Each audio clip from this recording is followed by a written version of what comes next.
YouTubers, Max18363 here, and this is part 19 of my F.E.A.R extraction point playthrough, and here we are at the much anticipated hospital. Yep, the hospital level. It took me quite a while to get through this level. Partially because I was deliberately going at a slightly slower pace, because I think it's definitely a cooler level than some of the previous stuff we've seen, and I really quite liked it. So I do go a little slower through this level, just to kind of show off the level to you a little bit. So I think I clocked in at about 36 minutes, so this will be done over a few parts. But obviously, so this is the Auburn Memorial Hospital, I think that's correct title. And on the rooftop of this hospital is where the much, what's the word I'm looking for here? The much vaunted, that's the wrong word. What's the word I'm looking for here? The much desired extraction point. Okay, there we go, we'll go with that. That is where the much desired extraction point is sitting. That's kind of been the whole point of this entire game, try to get to the extraction point. And it's on the rooftop of this very building. But first things first, we need to get through the actual hospital, work our way up to the rooftop. It takes quite a while to do that. And this level's I think it's cool because it's a decent mixture of, you know, there's atmosphere, definitely, there's more atmosphere in this level. There is a few spooks, a few creepy scenes. There's some decent firefights, and there's a bit of a mixture of enemies as well. I think throughout the whole hospital section, I think we get about 3 different enemies or something. So there's a bit of variety as well. In the combats are better. The combat sections are better spaced out. Like I say, there is a few spooks. There was 1 or 2 scenes that I'll confess did make me jump. And you'll see one of those scenes right at the end of this video, so I really implore you to watch this right to the end to see, for what was for me the highlight of Extraction Point in terms of scares. And one of the few times where Extraction Point did actually startle me.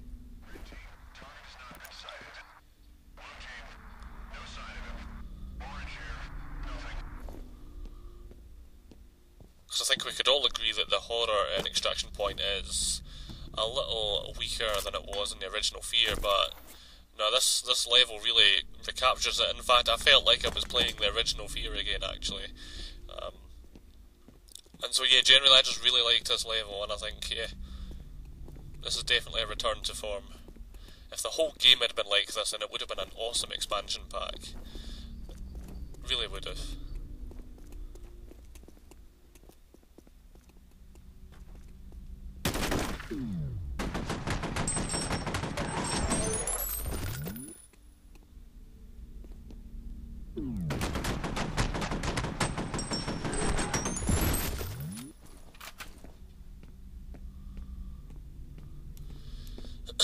Excuse me.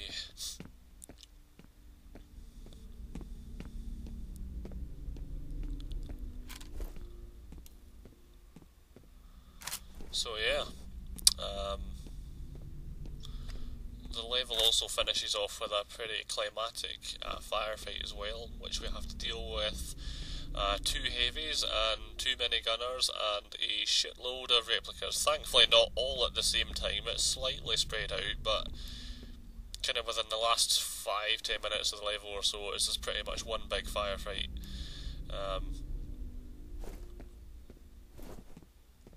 So I was quite a satisfying way to the end of the level, actually. I was quite liked that as well.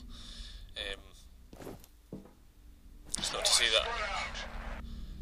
to say that all levels in F.E.A.R need to end with a really climatic ending, but I think it certainly helps create that feeling of, oh, I wonder what happens in the next level, and therefore you keep playing. Extraction Point lacked that a little bit at times. You know, just to kind of finish a level with that little hook that just makes you think, oh, I'll just play another wee bit and just see what happens next. Extraction Point lacked that at times for me.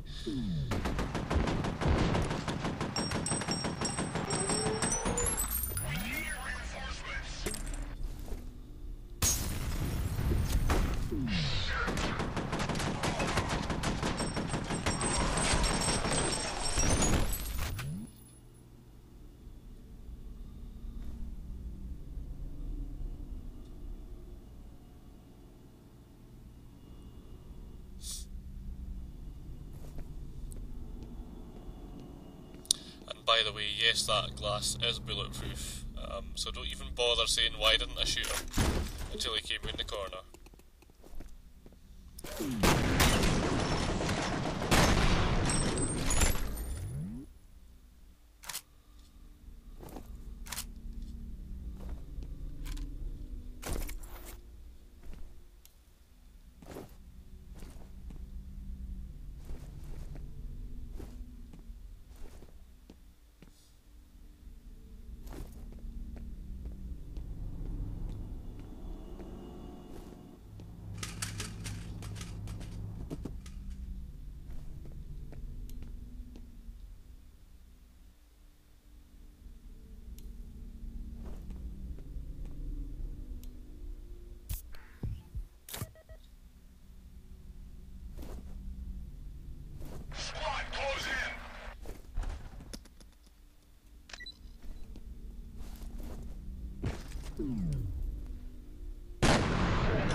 It's always a good idea to mine one of the corridors, because basically this corridor here basically just loops round in itself. It's kind of just a big giant square round the kind of central office basically.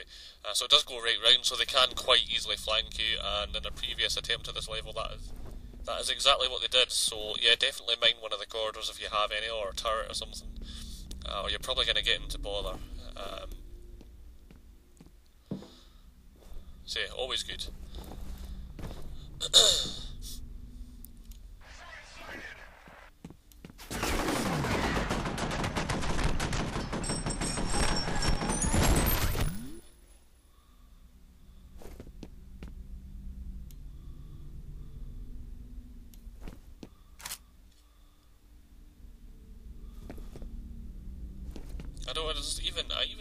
I even quite liked the layout of the level a little more as well. I mean, I think it's quite good how you go through all the different kind of wards. Like we come across the maternity ward a bit later on, and you go through theatres and surgery, and you know, some of the little side rooms with the beds and their own private toilets, and then you come into a big 4-bedded area like that, and there's little security offices and nooks and crannies, and you know, I liked the way it was designed.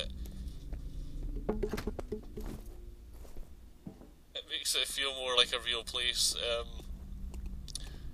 I don't know if my microphone's picking this up.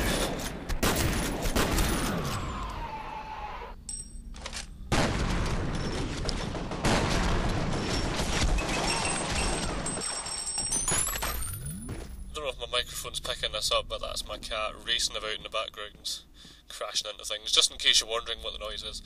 And as for that little thing, I'm not really sure what happened there, to be honest. I think I just ended up hitting the wrong button or something. Instead of going forward, I started to go into a sort of bicycle kick or something, and that's why I basically got totally troned by that first guy there.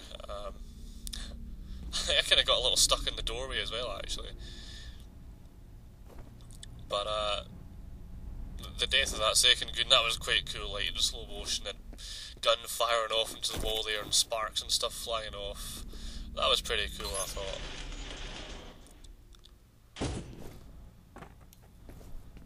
But yeah, but like I say, it just feels more like a real place, this hospital. It's not to say that it's beautifully designed. There's still some repetition there. There's still some areas that look a little odd, but generally compared to some of the previous levels, like the subway and its endless tunnels and sewers, and it always seem to be in ventilation ducts every 2 minutes. You know, I just think it kind of just looks a bit more convincing. Even just simple things about how this corridor has a slight curve in it. Something as simple as that, to me, makes it seem a bit more real. And I know this because I work in a hospital and it has a corridor just like that, it curves. So, you know, I spot things like that.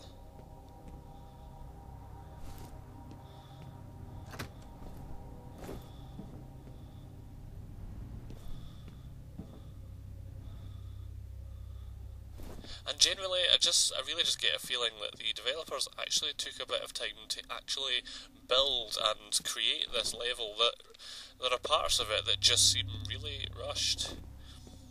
And the fact that the story is so incoherent just really validates that idea, I think, that I have, that some levels were just clearly rushed. Because I think it starts off perfectly fine, the story makes sense, but then you get further into it and it just really just comes off the rails, like with the pointless reappearance of Norton Mapes, completely unexplained, I would add. We have absolutely no idea how he survived, what he's doing in the subway. It's just not, it's not explained at all.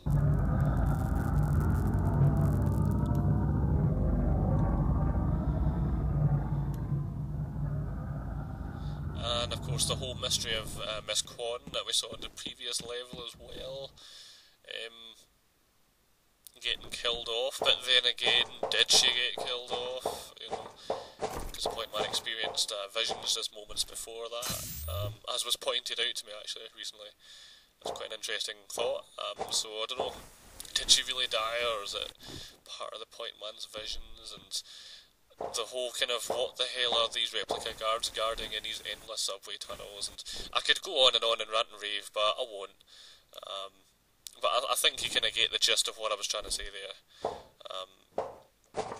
It just comes off the rails a bit for me. There's this huge middle chunk in the game that, just for me, it was just very subpar. And it's a shame, because with a bit more work, it could have been something truly awesome.